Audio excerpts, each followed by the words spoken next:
जम्मू काश्मीरच्या शोपियानमध्ये भारतीय लष्कराचं ऑपरेशन केलं। लष्कर-ए-तैयबाचे 3 दहशतवादी ठार, 2 दहशतवाद्यांची ओळख पटली।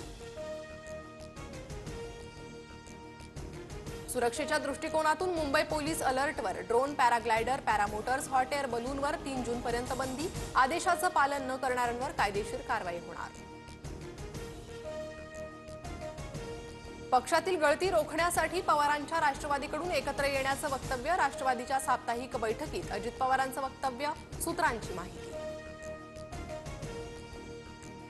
ठाण्यात उपमुख्यमंत्री शिंदेंच्या घराबाहेर प्रहार संघटनेचं आंदोलन। शेतकरी आणि दिव्यांगांच्या विविध मागण्यांसाठी प्रहार संघटना आक्रमक।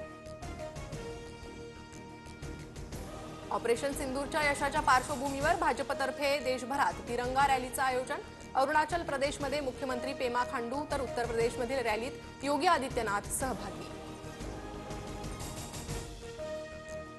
वसई विरारमध्ये बबियाचे माजी नगरसेवक सीताराम गुप्तांशी संबंधित 13 ठिकाणी ईडीची छापेमारी।